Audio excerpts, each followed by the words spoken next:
Gaur Bhakta Vrinda.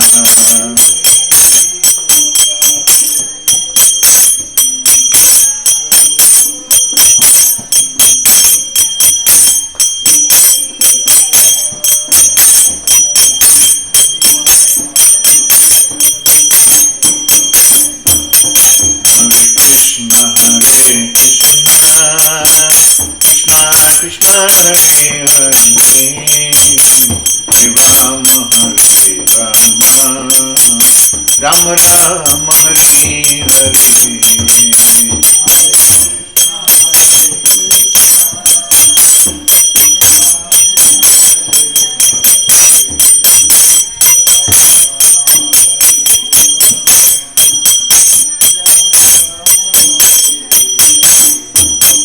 Hare Krishna, Krishna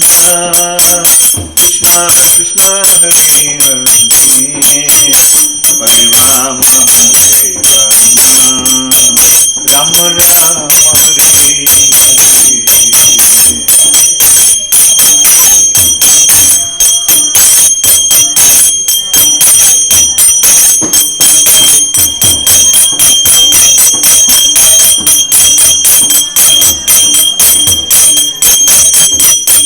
Hare Krishna, Krishna Krishna, Hare Hare, Hare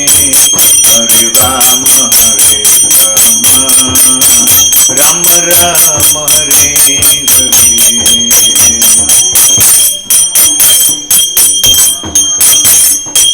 Hare Krishna, Krishna Krishna, Hare Hare, Hare Ram, Ram Ram, Hare Hare.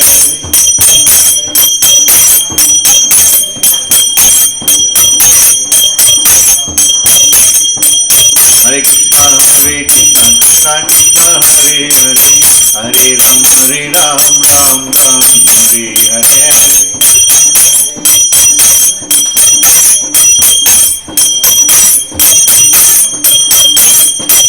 Hare Krishna, Krishna Krishna, Hare Hare, Hare Ram, Ram Ram, Hare Hare.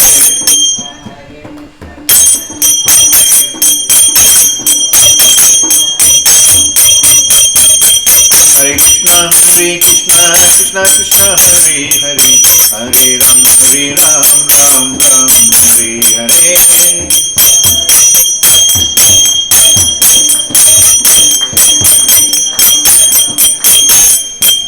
Hare Krishna, Krishna Krishna, Hare Hare, Hare Ram, Ram Ram, Hare Hare.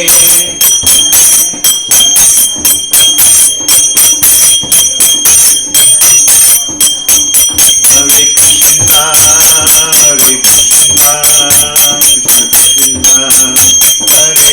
Hare Hare, Hare Rama, Rama Rama, Hare Hare.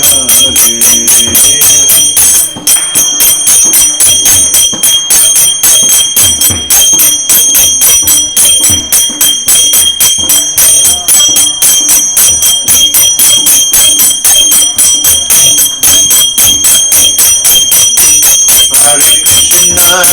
Krishna, Krishna Krishna, Hare Hare, Hare Rama, Rama Rama, Hare Hare.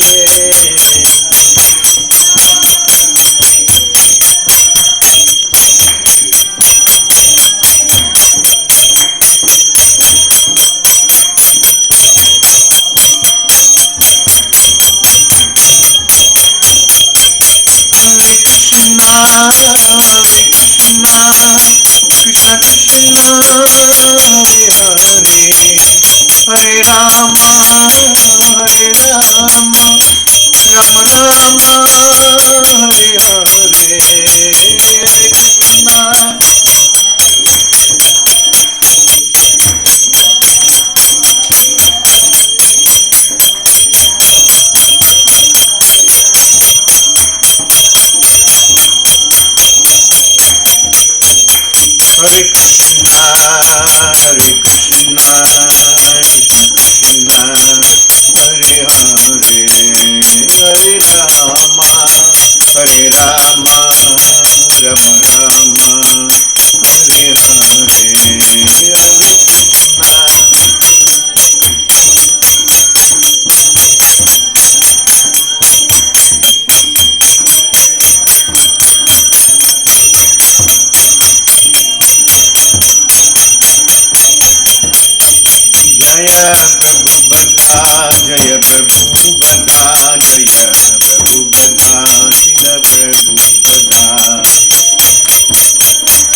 जय राधा माधवा कुंज बिहारी।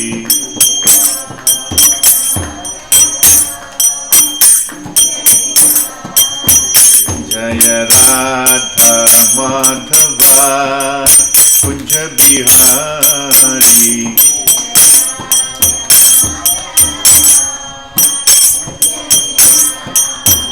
जय कवि जना वल्लभा गिरिवरधारी।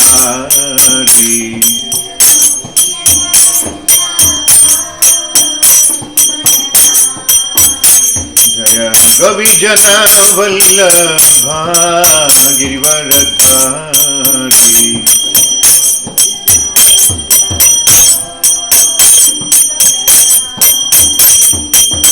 यशोदानंदन व्रज जन रंजना। यशोदानंदन व्रज जन रंजना। यमुना तीरा वनचारी। यमुना तीरा वनचारी। जय Radha Madhava Kunj Bihari.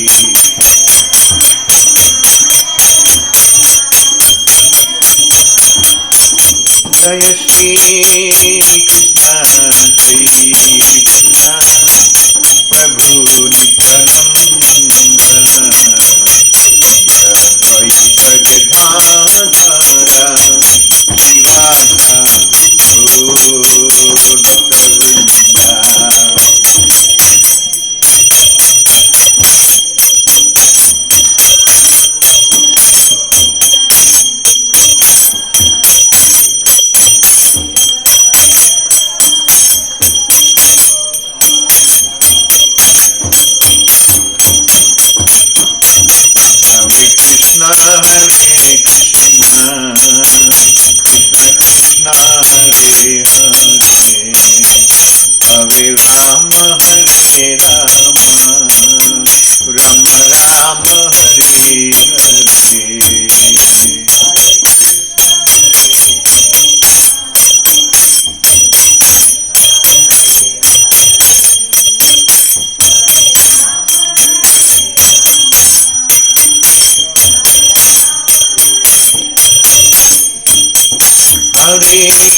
Hare Krishna Krishna Krishna Hare Hare, Hare Rama Hare Rama, Rama Rama Hare Hare.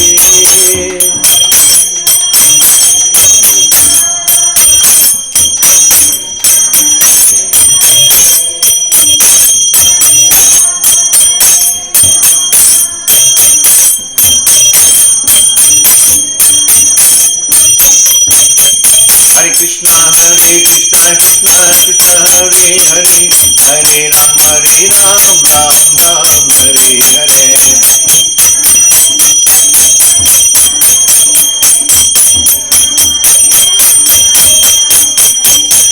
Hare Krishna Krishna Krishna Hare Hare, Hare Ram Ram Ram Hare Hare.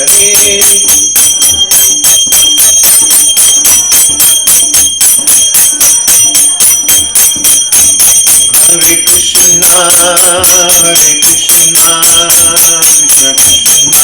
Krishna Hare Hare, Hare Rama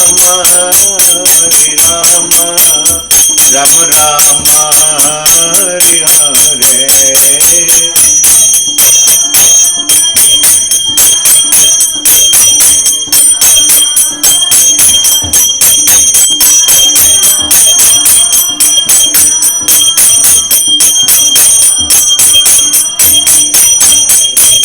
जय प्रभु बदा जय प्रभु बदा जय प्रभु बदा शिव प्रभु बदा।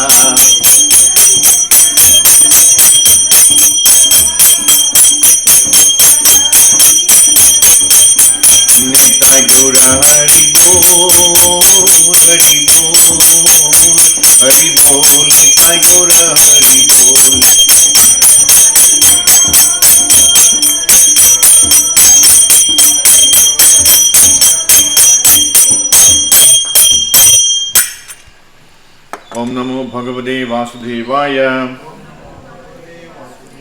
ഓം നമോ ഭഗവതേ വാസുദേവായ. ഓം നമോ ഭഗവതേ വാസുദേവായ. ഭഗവത്ഗീത യഥാരൂപം, അധ്യായം 14, ഭൗതിക പ്രകൃതിയുടെ ത്രിഗുണങ്ങൾ, ശ്ലോകം 3.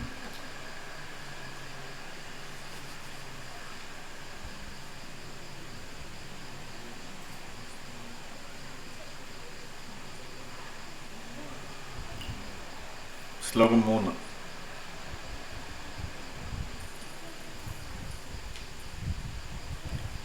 മമ യോനിർമഹദ്ബ്രഹ്മ തസ്മിൻ ഗർഭം ദദാമ്യഹം സംഭവാ സർവഭൂതാനാം തദോ ഭവതി ഭാരത. മമ യോനിർമഹദ്ബ്രഹ്മ തസ്മിൻ ഗർഭം ദദാമ്യഹം സംഭവാ സർവഭൂതാനാം തദോ ഭവതി ഭാരത. മമ യോനിർമഹദ്ബ്രഹ്മ തസ്മിൻ ഗർഭം ദദാമ്യഹം സംഭവാ സർവഭൂതാനാം തദോ ഭവതി ഭാരത.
ഭാരത, ഹേ ഭാരത, മഹത്, മഹത്തായ, ബ്രഹ്മ, ബ്രഹ്മം, മമ, എൻ്റെ, യോനി, യോനിയാകുന്നു, തസ്മിൻ, അതിൽ, അഹം, ഞാൻ, ഗർഭം ദദാമി, ബീജത്തെ നിക്ഷേപിക്കുന്നു, തദഹ, അതിൽ നിന്ന്, സർവഭൂതാനാം, സർവഭൂതങ്ങളുടെയും, സംഭവഃ, ഉൽപ്പത്തി, ഭവതി, ഭവിക്കുന്നു.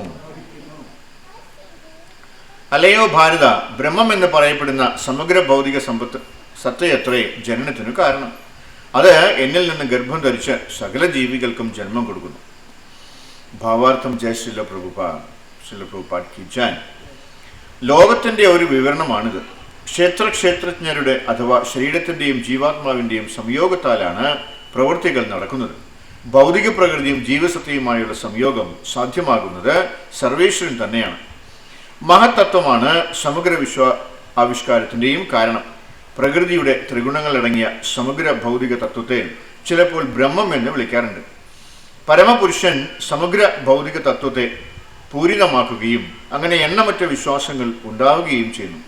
മഹത്തത്വം എന്ന ഈ ഭൗതിക സത്തയെ വൈദിക സാഹിത്യങ്ങൾ ബ്രഹ്മൻ എന്നാണ് വിവരിക്കുന്നത്. തസ്മാത് ഏതത് ബ്രഹ്മാനുരൂപാണം അന്നം ച ജായതേ മുണ്ടോകോപനിഷത്തിൽ പറയുന്നു. പരമപുരുഷൻ ബ്രഹ്മത്തെ ജീവസത്തകളുടെ ബീജങ്ങളാൽ പൂരിതങ്ങളാക്കുന്നു. ഭൂമി, ജലം, അഗ്നി, വായു മുതലായ 24 മൂലകങ്ങളും ഭൗതിക ശക്തി മാത്രമാണ്.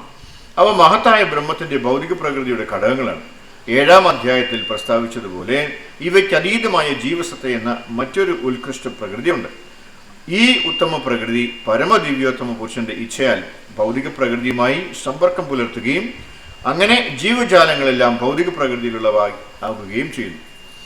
അരിക്കുമ്പാരത്തിൽ തേൾ മുട്ടയിടാറുണ്ട്. ചിലർ കരുതും ആ അരിയിൽ നിന്നാണ് തേളുകൾ പിറക്കുന്നതെന്ന്. അത് വാസ്തവമല്ല. പെൺതേൾ അരിയിൽ മുട്ടയിടുകയാണ് ഉണ്ടായത്. അതുപോലെ ജീവജാലങ്ങളുടെ ഉൽപ്പത്തിക്ക് കാരണം ഭൗതിക പ്രകൃതിയല്ല.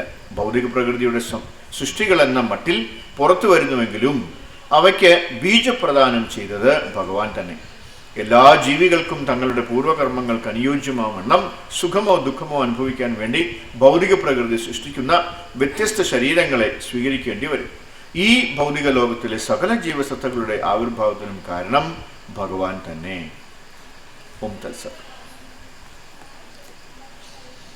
നമാമോ വിഷ്ണുപദായ കൃഷ്ണപ്രസാദ പുത്ലേ ശ്രീമതി ഭക്തിവേദാന്ത സ്വാമിനി നാമിനെ.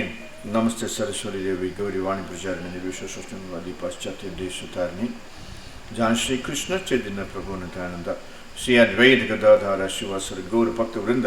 ഹരേ കൃഷ്ണ കൃഷ്ണ കൃഷ്ണ ഹരേ ഹരേ, ഹരേ രാമ രാമ രാമ ഹരേ ഹരേ.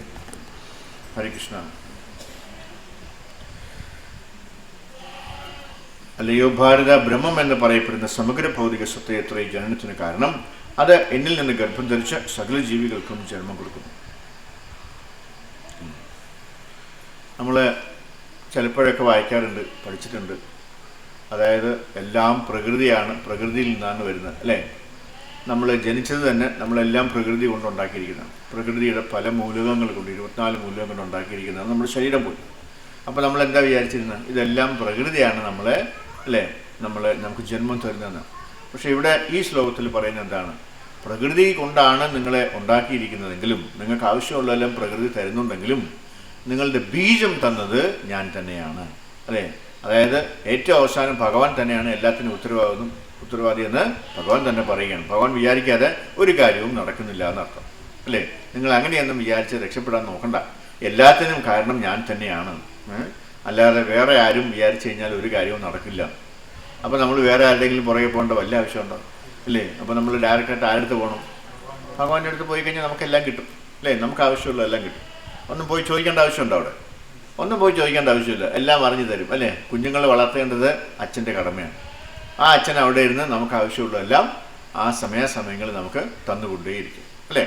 അപ്പോൾ ആ ഒരു വിശ്വാസത്തോടു കൂടി നമ്മൾ ഭഗവാനെ സമീപിക്കുകയാണെങ്കിൽ നമ്മുടെ ഈ ദുഃഖദോഷങ്ങളെല്ലാം മാറിക്കിട്ടുമെന്നർത്ഥം.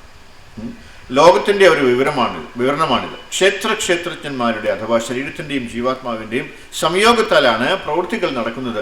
ഭൗതിക പ്രകൃതിയും ജീവസത്തയുമായുള്ള സംയോഗം സാധ്യമാക്കുന്നത് സർവേശ്വരൻ തന്നെയാണ്. മഹത്തത്വമാണ് സമഗ്ര വിശ്വാസകാരത്തിൻ്റെയും തന്നെയാണ്. എന്താ ഈ മഹത്തത്വം എന്ന് പറഞ്ഞാൽ? എല്ലാവരും കേട്ടിട്ടുണ്ട് മഹത്തത്വം എന്ന് പറഞ്ഞു. ഒരാൾ കുറിച്ച് ബാക്കി എല്ലാവർക്കും പറയാം. എന്താണ് ഈ മഹത്തത്വം എന്ന് പറഞ്ഞത്? നമ്മൾ ഈ മഹത്തത്വം എന്ന് ഒരുപാട് കേട്ടിട്ടുണ്ടല്ലോ. നമ്മൾ എപ്പോഴും പറഞ്ഞു നടക്കുന്നതാണ്. എന്താ പറഞ്ഞു?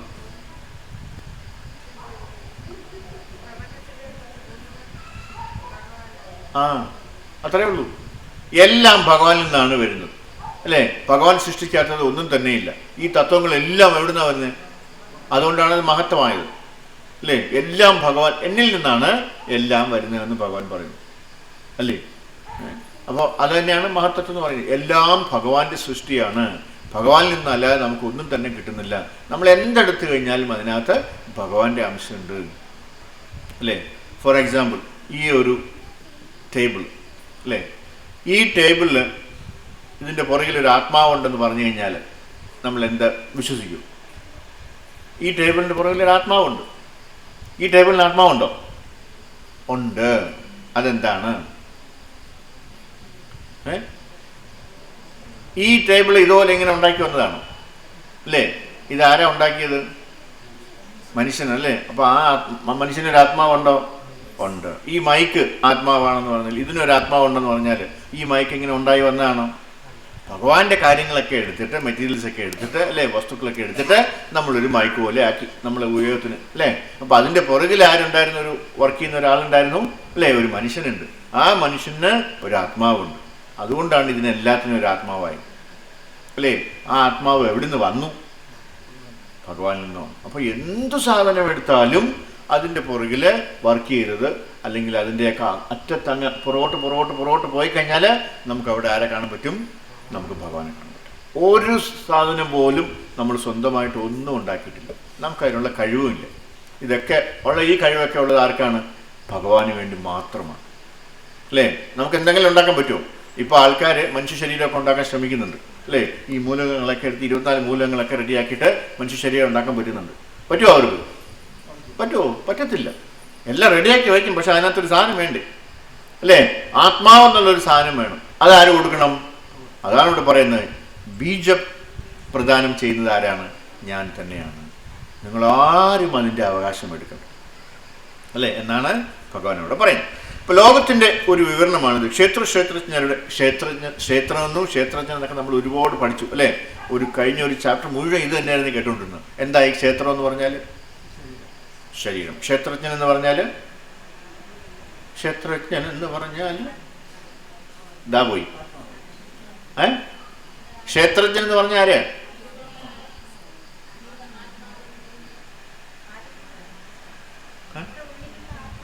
നമ്മുടെ ഉള്ളിലുണ്ട് അല്ലേ ആത്മാവ്. ശരി, ആ ആത്മാവ് തന്നെ അല്ലേ. അപ്പം ഈ ശരീരവും ആത്മാവും. അപ്പോൾ അഥവാ ശരീരത്തിൻ്റെയും ജീവാത്മാവിൻ്റെയും സംയോഗത്താലാണ് പ്രവൃത്തികൾ നടക്കുന്നത്. ഭൗതിക പ്രകൃതിയും ജീവസത്യമായുള്ള സംയോഗം സാധ്യമാകുന്നത് സർവേശ്വരൻ തന്നെയാണ്. മഹത്തത്വമാണ് സമഗ്ര വിശ്വാസകാര്യത്തിൻ്റെയും കാരണം. പ്രകൃതിയുടെ ത്രിഗുണങ്ങളടങ്ങിയ സമഗ്ര ഭൗതിക തത്വത്തെ ചിലപ്പോൾ ബ്രഹ്മം എന്ന് വിളിക്കാറുണ്ട് അല്ലേ. അപ്പോൾ ഈ ഭൗതിക അസ്തിത്വത്തെ അല്ലെങ്കിൽ തത്വത്തെ എന്താണ് പറയുക? നമ്മൾ ബ്രഹ്മം എന്ന് വിളിക്കുക. അതായത് ഭഗവാനെ തന്നെയാണ് നമ്മൾ എന്തെന്ന് വിളിക്കുക? ബ്രഹ്മം എന്ന് വിളിക്കുക എന്ന് വിളിക്കാറുണ്ട്. പരമപുരുഷൻ അല്ലാതെ ബ്രഹ്മദേവനല്ല. എല്ലാവരും തെറ്റിദ്ധരിക്കുക അവിടെ. പരമപുരുഷൻ സമഗ്ര ഭൗതിക തത്വത്തെ പൂരിതമാക്കുകയും അങ്ങനെ എണ്ണമറ്റ വിശ്വാസങ്ങൾ ഉണ്ടാവുകയും ചെയ്യുന്നു. മഹത്തത്വം എന്ന ഈ ഭൗതിക സത്തയെ വൈദിക സാഹിത്യങ്ങൾ ബ്രഹ്മൻ എന്നാണ് വിവരിക്കുന്നത്. ബ്രഹ്മൻ എന്നാണ് വിവരിക്കുന്നത്. തസ്മാത് ഏതത് ഓക്കെ. പരമപുരുഷൻ ബ്രഹ്മത്തെ ജീവസത്തകളുടെ ബീജങ്ങളാൽ പൂരിതമാക്കുന്നു. ഭൂമി, ജലം, അഗ്നി, വായു മുതലായ 24 മൂലകങ്ങളും ഭൗതിക ശക്തി മാത്രമാണ്. അവ മഹത്തായ ബ്രഹ്മത്തിന്റെ ഭൗതിക പ്രകൃതിയുടെ ഘടകങ്ങളാണ്. അപ്പോൾ ഇതെല്ലാം ഈ 24 ഘടകങ്ങളും എവിടെ നിന്നുള്ളതാണ്? ഭൗതിക പ്രകൃതിയിൽ നിന്ന് എടുത്താണ്. ഈ ഭൗതിക പ്രകൃതി എവിടെ നിന്ന് വന്നു? ഭഗവാനിൽ നിന്ന് വന്നു. ഭഗവാൻ കൊടുത്ത ശക്തിയാണത്. 7-ാം അധ്യായത്തിൽ പ്രസ്താവിച്ചതുപോലെ ഇവയ്ക്ക് അതീതമായ ജീവസത്ത എന്ന മറ്റൊരു ഉത്കൃഷ്ട പ്രകൃതിയുണ്ട്. ഈ ഉത്തമ പ്രകൃതി പരമദിവ്യോത്തമ പുരുഷന്റെ ഇച്ഛയാൽ ഭൗതിക പ്രകൃതിയുമായി സമ്പർക്കം പുലർത്തുകയും അങ്ങനെ ജീവജാലങ്ങളെല്ലാം ഭൗതിക പ്രകൃതിയിലുള്ളാവുകയും ചെയ്യും. അതിലൊരു വാക്കുണ്ട്. എന്താണ്? ഈ ഇപ്പം ഞാൻ വായിച്ചതിൽ അതിലെന്താണ് പ്രധാനപ്പെട്ട വാക്കെന്ന് പറയാം? ഞാനൊന്നും കൂടെ വായിക്കാം, ശ്രദ്ധിച്ച് കേൾക്കാം. ഈ ഉത്തമ പ്രകൃതി പരമദിവ്യോത്തമ പുരുഷന്റെ ഇച്ഛയാൽ ഭൗതിക പ്രകൃതിയുമായി സമ്പർക്കം പുലർത്തുകയും അങ്ങനെ ജീവജാലങ്ങളെല്ലാം ഭൗതിക പ്രകൃതിയിലുള്ള ഉളവാകുകയും ചെയ്യുന്നു. ഈ സെന്റൻസിൽ ഏറ്റവും ഇമ്പോർട്ടൻ്റ് ആയിട്ടുള്ള വാക്ക് ഏതാണ്?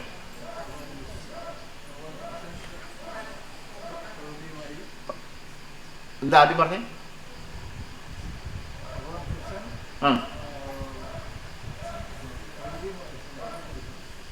ഒരു വാക്കാണ് ഞാൻ ഉദ്ദേശിച്ചത്. ഇതിലൊരു വാക്ക് അവർക്ക് പറഞ്ഞ മാതിരി ഇച്ഛയാണ്. ഇനി എന്തൊക്കെ നമ്മൾ റെഡിയാക്കി വെച്ചാലും ഭഗവാൻ അതിലൊരു ഇച്ഛയില്ല എങ്കിൽ ഒരു കാര്യവും നടക്കില്ല അല്ലേ. എല്ലാം സ്വാഹയായിപ്പോ അല്ലേ. നമ്മൾ വിചാരിച്ച പോലെ നടക്കുമോ? നമ്മൾ വിചാരിക്കുന്നത് നമ്മൾ വിചാരിച്ചാൽ എന്തും നടക്കും എന്നുള്ളതാണ്. നമുക്കെല്ലാം നടത്തിയെടുക്കാവുന്നതാണ്. നടന്നത് തന്നെ അല്ലേ? അതിനെന്ത് വേണം? ഭഗവാന്റെ ഇച്ഛ വേണം. ആ ഇച്ഛയ്ക്ക് വേണ്ടിയാണ് നമ്മൾ കിടന്ന് കഷ്ടപ്പെടുന്നത് അല്ലേ? നമ്മൾ എന്താഗ്രഹിച്ചാലും കിട്ടണമെന്നുണ്ടെങ്കിൽ എന്ത് വേണം? ഭഗവാന്റെ അനുഗ്രഹം വേണം, ഭഗവാന്റെ മേഴ്സി വേണം. അതിനു വേണ്ടിയാണ് അല്ലേ? അതാണ് ഇവിടെ പറയുന്നത്. എന്താണ്? ഈ ഉത്തമ പ്രകൃതി പരമദിവ്യോത്തമ പുരുഷന്റെ ഇച്ഛയാൽ. അപ്പൊ ഈ പ്രകൃതി വിചാരിച്ചാൽ നടക്കില്ല, ഭഗവാൻ വിചാരിക്കണം അല്ലേ? ഭഗവാൻ അതിന്റെ ഓർഡർ കൊടുക്കണം, അല്ലെങ്കിൽ ശരി ചെയ്തോളൂ എന്ന് പറയണം, അല്ലെങ്കിൽ എടുത്തോളൂ എന്ന് പറയണം. ആ ഭഗവാന്റെ അനുഗ്രഹം ഉണ്ടെങ്കിലേ, അനുവാദമുണ്ടെങ്കിലേ, ആഗ്രഹമുണ്ടെങ്കിലേ അത് സാധിക്കുള്ളൂ എന്നർത്ഥം. ഇച്ഛയാൽ ഭൗതിക പ്രകൃതിയുമായി സമ്പർക്കം പുലർത്തുകയും അങ്ങനെ ജീവജാലങ്ങളെല്ലാം ഭൗതിക പ്രകൃതിയിലുള്ളവാകുകയും ചെയ്തു. അപ്പോൾ വേറെ ഇവിടെ ഒരു എക്സാമ്പിൾ ശ്രീല പ്രഭുപാദ് പറയുന്നത്, അരിക്കുമ്പാരത്തിൽ തേൾ മുട്ടയിടാറുണ്ട്. നമ്മൾ ഈ അരിയൊക്കെ എടുക്കുമ്പോഴത്തേന് അതിനകത്തുനിന്ന് തേൾ ഇറങ്ങി വരുന്നതാണ് അല്ലേ? തേളിൻ്റെ കുഞ്ഞുങ്ങൾ ഇറങ്ങി വരുന്നതാണ് മുട്ടയൊക്കെ വിരിഞ്ഞിട്ട്. അപ്പോൾ നമ്മളെന്താ വിചാരിക്കുക? നമ്മൾ ഇത്രയും കാലം എന്താ വിചാരിച്ചിരുന്നത്? ഈ അരിയാണ് ഈ തേളിനെ പ്രസവിച്ചതെന്നാണ് അല്ലേ? നമ്മളങ്ങനെ വിചാരിച്ചില്ലേ? കൊച്ചിലേക്ക് അങ്ങനെയാണ് വിചാരിച്ചത്. ഇവരൊന്നും തേൾ കണ്ടിട്ടുണ്ടാവില്ല. അതാണ് അവരൊന്നും കണ്ടിട്ടില്ല. ഒരു കടി കിട്ടുമ്പം മനസ്സിലാവും അല്ലേ? അത് ഈ കുഞ്ഞുങ്ങൾക്കൊന്നും ഇതൊന്നും കാണാനുള്ള ഇതില്ല. എല്ലാത്തിലും നമ്മൾ മായം ചേർത്ത് വെച്ചിരിക്കുക. അതുകൊണ്ട് ഇത് കേളന്ന് വരത്തില്ല അല്ലേ? പണ്ടൊക്കെ ആണെങ്കിൽ നമ്മൾ അരിയൊക്കെ ഇങ്ങനെ കൂട്ടി വെച്ചിരുന്നാൽ അതിനകത്ത് തേളുണ്ടാവും. തേളെന്ന് പറയുന്നത് എന്താ ഇംഗ്ലീഷിൽ എന്താ പറയാ? സ്കോർപ്പിയൻ അല്ലേ? സ്കോർപ്പിയൻ എന്ന് പറഞ്ഞാൽ അറിയില്ലേ? അതാണ് സാധനം. അത് കടിച്ചാൽ എങ്ങനെ ഇരിക്കും? നല്ല ഉറുമ്പ് കടിക്കണമല്ലോ ഇരിക്കും അല്ലേ? പിന്നെ ഭയങ്കര കടിച്ചിട്ടുണ്ടോ? ഇല്ല, ഭയങ്കര വേദന. നമ്മളിവിടെ കിടന്ന് ചാടും അല്ലേ? ഓടും. എനിക്ക് വേദനിക്കണേ എന്ന് പറഞ്ഞിട്ട് ഓടും. അത്രയ്ക്ക് വേദനയാണ് തേള് അല്ലേ? അതാണ് അതിൻ്റെ വിഷമാണ്, ഒരു വിഷമാണ് അതിനകത്ത്. അത് കുറേ കാലം ഇങ്ങനെ മഞ്ഞിച്ച് കിടക്കും ഇവിടെ. അപ്പോൾ ആ തേളുകൾ ഈ അരിക്കുമ്പാലത്തിൽ നിന്ന് ഇറങ്ങി വരുമ്പോൾ നമ്മൾ എന്താ വിചാരിക്കുക? അരിയാണ് ആ തേളിനെ പ്രസവിച്ചു എന്നുള്ളതാണ് അല്ലേ? നമ്മൾ അങ്ങനെയൊക്കെ വിചാരിച്ചിട്ടുണ്ട് പണ്ടൊക്കെ. പക്ഷെ അത് വാസ്തവമാണോ? അല്ല. അല്ല, ഈ തേള് പിന്നെ എവിടുന്നാ വന്നേ? ഈ തേളിൻ്റെ അമ്മ ആ അരിക്കകത്ത് കയറി മുട്ടയിട്ടിട്ടാണ് അല്ലേ? ആ മുട്ട വിരിഞ്ഞിട്ടാണ് ഇതുങ്ങളൊക്കെ ഇറങ്ങി വരുന്നത്. അരിക്കുമ്പാരത്തിൽ തേൾ മുട്ടയിടാറുണ്ട്. ചിലർ കരുതും ആ അരിയിൽ നിന്നാണ് തേളുകൾ പിറന്നതെന്ന്. അത് വാസ്തവമല്ല. പെൺതേൾ അരിയിൽ മുട്ടയിട്ട് ഇടുകയാണ് ഉണ്ടായത്. അതുപോലെ ജീവജാലങ്ങളുടെ ഉൽപ്പത്തിക്ക് കാരണം ഭൗതിക പ്രകൃതിയല്ല, ഭൗതിക പ്രകൃതിയുടെ സൃഷ്ടികൾ എന്ന മട്ടിൽ പുറത്തു വരുന്നുവെങ്കിലും അവയ്ക്ക് ബീജദാനം ചെയ്യുന്നത് ഭഗവാൻ തന്നെയാണ്. അതാണ് നമ്മൾ ഇതിൻ്റെ സാരമായിട്ടുള്ള കാര്യം.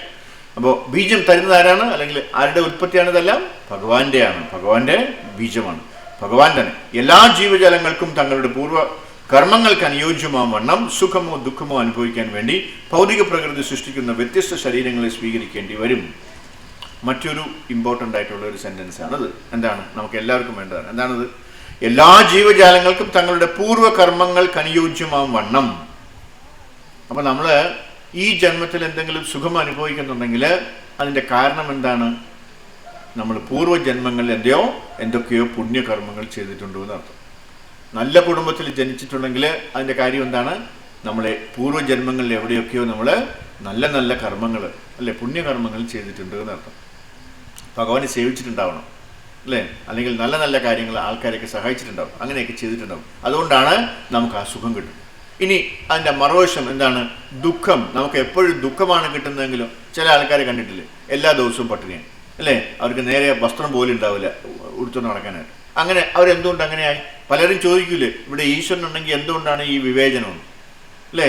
ഒരു ആശുപത്രിയിൽ 5 കുട്ടികൾ ജനിച്ചു കഴിഞ്ഞാൽ, ഒരേ സമയത്ത് ജനിച്ചു കഴിഞ്ഞാൽ ഈ 5 കുട്ടികളും ഒരേപോലെയാണ് ജീവിക്കുക അല്ലേ? ഈ 5 കുട്ടികളും 5 ഫാമിലിയിലാണ്. ആ 5 ഫാമിലിയും 5 ലെവലിലായിരിക്കും. അവർക്ക് അവിടെ കിട്ടുന്നത് എന്താണോ, സുഖമാണെങ്കിലും ദുഃഖമാണെങ്കിലും അല്ലേ, അതൊക്കെ പല തരത്തിലായിരിക്കും അവർ അനുഭവിക്കുക. അതിനെല്ലാം നമുക്ക് ഭഗവാനെ പഠിക്കാൻ പറ്റുമോ അല്ലേ? ആൾക്കാരെന്താ പറയുക? അങ്ങനെ ഒരു ഈശ്വരൻ ഉണ്ടെങ്കിൽ എന്തുകൊണ്ടാണ് ഈ 2 കുട്ടികൾക്ക് ഇങ്ങനെ ഒരു വേർതിരിവ് വന്നത്? അവർക്ക് എല്ലാവർക്കും സുഖം കൊടുത്താൽ പോരെയെന്ന്.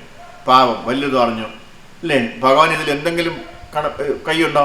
ഒരു കൈയുമില്ല. അവരവർ ചെയ്യുന്ന പ്രവൃത്തികളുടെ ഫലമായിട്ടാണ് അവർ ഈ ജന്മത്തിൽ അനുഭവിക്കുന്ന സുഖവും ദുഃഖവുമല്ല അല്ലേ? അത് ഈ മണ്ടന്മാരോട് പറഞ്ഞ് അവർക്ക് മനസ്സിലാവില്ല അല്ലേ? അവർ പറയും ഇല്ല ഇതെല്ലാം ഭഗവാന്റെ കളിയാണെന്ന് പറയും. ഭഗവാൻ അങ്ങനെ യാതൊരു വേർതിരിവുമില്ലേ, എല്ലാവരും സുഖമായിട്ട് സന്തോഷമായിട്ടിരിക്കണമെന്ന് മാത്രമേ താല്പര്യമുള്ളൂ. അതിനുവേണ്ടി എന്തൊക്കെ ചെയ്തു തരാൻ പറ്റുമോ അതെല്ലാം ഭഗവാൻ ചെയ്തു തരികയും ചെയ്യുന്നുണ്ട് അല്ലേ? നമ്മൾ ഒരു സ്റ്റെപ്പ് എടുത്തു കഴിഞ്ഞാൽ 10 സ്റ്റെപ്പ് എടുത്തിട്ട് ഭഗവാൻ നമ്മുടെ അടുത്തേക്ക് ഓടി വരും. എൻ്റെ കുഞ്ഞിൻ്റെ മനസ്സിൽ എന്തോ ചിന്തിക്കുന്നുണ്ട്, ആഗ്രഹിക്കുന്നുണ്ട്, ഈ ഒരു കാര്യം നല്ല കാര്യം ചെയ്യാനുണ്ട്, അതിനുള്ള എല്ലാ കാര്യങ്ങളും സപ്പോർട്ടും ചെയ്തു കൊടുക്കാൻ പറഞ്ഞിട്ട് ഭഗവാൻ ഓടി നമ്മളുടെ അടുത്തേക്ക് വരിക. അല്ലേ? പ്രഭുവിനും ഇന്ന് ഇവിടെ വരണം എന്നുള്ള താല്പര്യം ഉണ്ടായിരുന്നു. മഴയാണെങ്കിലും ഇവിടെ എത്തിയേ പറ്റുള്ളൂ എന്ന് ബ്രജസേവ പ്രഭു വിളിച്ച് പറഞ്ഞു. അല്ലേ? അപ്പോൾ വരാതിരിക്കാൻ പറ്റുമോ? അതുകൊണ്ട് നിങ്ങൾ രണ്ടും കൽപ്പിച്ച് വന്നില്ലേ? മറിച്ച് അങ്ങനെയല്ലേ വന്നത്, അല്ലേ? അല്ലെങ്കിൽ ഇന്നലെ ഇന്ന് രാവിലെ തൊട്ട് മഴയാണ്, ഇന്നിപ്പോൾ ഇവിടെ ഭയങ്കര മഴയായിരിക്കും എന്നങ്ങ് വിചാരിച്ച ഇന്നിനി പോണ്ട എന്ന് വിചാരിച്ചാൽ തീർന്നു. ഇപ്പോൾ വല്ല മഴയുണ്ടോ? കണ്ടോ? ഇപ്പം മായാദേവി അവിടെ ഉണ്ടായിരുന്നു. ആ മായാദേവിയെ തട്ടിയിട്ടത് ഉഷാമാതാജിയാണ്, അല്ലേ? അല്ലെങ്കിൽ ആ മായയുടെ അണ്ടറിലായിപ്പോയാണ്. കാരണം നമ്മളിങ്ങനെ ഒരു എക്സ്ക്യൂസ് നോക്കി നടക്കുവാണ്. മഴക്കാറുണ്ട്, ഇന്ന് പെയ്യും, വെറുതെ നനയണ്ട, ഇനി അടുത്ത ആഴ്ച പോകാമെന്ന് വിചാരിക്കും, അല്ലേ? അടുത്ത ആഴ്ച ഒരിക്കലും വരാൻ പറ്റില്ല, അല്ലേ? ആ ആഴ്ചകൾ ഇങ്ങനെ അടുത്ത ആഴ്ച ഇങ്ങനെ മാറിക്കൊണ്ടിരിക്കും. പിന്നെ ഭഗവത്ഗീത എന്തോന്ന്, ഭാഗവതം എന്തോന്ന്, ഇവിടുത്തെ അസോസിയേഷൻ എന്തോന്ന് KBR, ഇല്ലേ? നമ്മൾ കണ്ടിട്ടേ ഇല്ല. ആ കാര്യം എന്താണ്? അവിടെയൊക്കെ മായാദേവി നമ്മളെ വന്ന് ഇങ്ങനെ തലോടി ഉറക്കിക്കൊണ്ടിരിക്കുകയാണ്. ഓങ്ങിക്കോട്ടാ എന്ന് പറഞ്ഞിട്ട്, ഇന്ന് പോണ്ട, ഇന്നിപ്പോൾ അവിടെ പോയില്ലെങ്കിൽ മലയൊന്നും മറിഞ്ഞില്ല എന്ന് പറഞ്ഞ് ആര് പറയും? മായാദേവി പറയും. നമ്മളിങ്ങനെ കൊണ്ട് നടക്കും, നമ്മളിങ്ങനെ രണ്ട് കണ്ണും ഇങ്ങനെ നോക്കി നടക്കണല്ലേ, ഇതിനെ എവിടെ ഇട്ട് പിടിക്കാവുന്നു. അവരുടെ പിടിയിലായിപ്പോയവരാണ് ബാക്കി എല്ലാവരും, അല്ലേ? ഇന്ന് വരുമെന്നൊക്കെ പറഞ്ഞ് പലരും പറഞ്ഞായിരുന്നു. അവരാരെയും കാണാനില്ല. അവർ മായാദേവി ഇങ്ങനെ മടിയിൽ കിടത്തി ഉറക്കിക്കൊണ്ടിരിക്കുക, തലോടിക്കൊണ്ടിരിക്കുക, ഒങ്ങിച്ചോ എന്ന് പറഞ്ഞിട്ട്, അല്ലേ? അപ്പോൾ അത് നമ്മൾ വളരെ സൂക്ഷിക്കണം. ഭഗവാൻ അവരെ ഏൽപ്പിച്ചിരിക്കുന്ന ജോലി അതാണ്. എന്താണ്? നമ്മളെയൊക്കെ നന്നായിട്ട് ഈ ഉരുക്കി നല്ല പൊന്നുപോലെ, അല്ലേ, ഒരു കറ പോലും ഇല്ലാത്ത രീതിയിലാക്കിയെടുത്ത് നമ്മളെ റെഡിയാക്കി ഭഗവാന്റെ ഫ്രണ്ടിൽ എത്തിക്കാനാണ് ആരെ ഏൽപ്പിച്ചിരിക്കുന്നത്? ദുർഗാദേവി, മായാദേവിയെ ഏൽപ്പിച്ചിരിക്കുന്ന ജോലി. അത് അവർ ഭംഗിയായിട്ട് ചെയ്യുന്നുണ്ട്, അല്ലേ? നമ്മൾ വിചാരിക്കും അവർക്ക് വേറെ പണിയൊന്നുമില്ല. അവരുടെ പണി അതാണ്, നമ്മളെ മുടക്കുക, നമ്മളെ എങ്ങനെയെങ്കിലും, അല്ലേ? ധ്രുവ മഹാരാജാവിനെ നാരദ മുനി തടഞ്ഞു നിർത്തിയതുപോലെ, അല്ലേ? തടഞ്ഞു നിർത്തി എന്തിനാണ്? കുഞ്ഞെ, നിനക്ക് പോയി കളിച്ചൂടെ, നിനക്ക് കളിക്കാനുള്ള പ്രായം, നിനക്ക് 5 വയസ്സല്ലേ ഉള്ളൂ, ഇതൊക്കെ കഴിഞ്ഞ് കുറേ കാലം കഴിഞ്ഞിട്ട് ഭഗവാനെയൊക്കെ അന്വേഷിച്ച് പോയാൽ പോരെ, ഒരു വയസ്സൊക്കെ ആയിട്ട് പോയാൽ പോരെ എന്ന് പറഞ്ഞപ്പോൾ ഇയാൾക്ക് വേറെ വല്ലതും പറയാനുണ്ട് എന്നാണ് അദ്ദേഹം ചോദിച്ചത്. കാര്യം എന്താണ്? അത്ര ദൃഢനിശ്ചയത്തോടു കൂടിയാണ് ധ്രുവ മഹാരാജാവ് നാരദ മുനിയെ കണ്ടത്. എന്തിനാ പോണേ? ഭഗവാനെ കാണാൻ പോവാണ്, കാട്ടിലേക്ക്, അല്ലേ? തപസ് ചെയ്യാൻ പോവാണ്. അതിനുവേണ്ടി എന്താണ് വഴി എന്ന് പറഞ്ഞു തരൂ. ആ ഒരു ദൃഢനിശ്ചയം കണ്ടപ്പോഴാണ്, ക്ഷത്രിയൻ്റെ, അല്ലെ, ആ ദൃഢനിശ്ചയം കണ്ടപ്പോഴാണ് ആര് പറഞ്ഞു കൊടുത്തത്? നാരദ മുനി എന്താണ് വഴി എന്നൊക്കെ പറഞ്ഞു കൊടുത്തത്, എന്താണ് ഭജിക്കേണ്ടതെന്ന് പറഞ്ഞു കൊടുത്തു, എന്ത് മന്ത്രമാണ് പറയേണ്ടതെന്ന് പറഞ്ഞു കൊടുത്തു, അല്ലേ? അപ്പം അതിനുള്ള വഴി ഭഗവാൻ തന്നെ നമുക്ക് കാണിച്ചു തരും. അതിനാണ് നാരദ മുനി അങ്ങോട്ട് വിട്ടത്. എൻ്റെ ഒരു കുഞ്ഞ് അവിടെ വരുന്നുണ്ട്, അല്ലേ? അവൻ്റെ മനസ്സൊക്കെ ഒന്ന് നോക്കിയിട്ട് അവന് അത്രയും കാര്യമായിട്ടാണെങ്കിൽ അവന് വേണ്ട കാര്യം പറഞ്ഞു കൊടുക്കാനായിട്ട്. നാരദ മുനിയെ കണ്ടില്ലെങ്കിൽ ധ്രുവ മഹാരാജന് ഈ മന്ത്രങ്ങളൊക്കെ അറിയാൻ പറ്റുമോ? ഇല്ല. അതാണ് ഞാൻ പറഞ്ഞത്, ഭഗവാൻ എല്ലാ കാര്യവും അറിയുന്നുണ്ട്, അല്ലേ? ഭാവഗ്രാഹി ജനാർദ്ദൻ, നമ്മുടെ മനസ്സിൽ എന്തുണ്ടെങ്കിലും ആരറിയുന്നുണ്ട്? ഭഗവാൻ അറിയുന്നുണ്ട്. അതിനുള്ള എല്ലാ വഴികളും ആര് തരും? ഭഗവാൻ കാണിച്ചു തരും. നമുക്ക് സ്വപ്നം പോലും കാണാത്ത കാര്യങ്ങളായിരിക്കും അദ്ദേഹം കൊണ്ട് തരിക, അല്ലേ? മാലജിക്ക് ഇവിടെ വരാനായിട്ട് എന്താണ് വഴി? മാലജി ഇവിടെ എങ്ങനെയാണ് ഇവിടെ വന്നത്? ആര് വഴിയാണ് വന്നത്? ആരെ വിളിച്ചിട്ടാണ് വന്നത്? അമ്പലത്തിൽ വെച്ചിട്ട് ആരെ കണ്ടു? ഉഷമാലജി കണ്ടു? അല്ല, ആദ്യമായിട്ട് ഇവിടെ വരാൻ അറിഞ്ഞു. എങ്ങനെ അറിഞ്ഞു?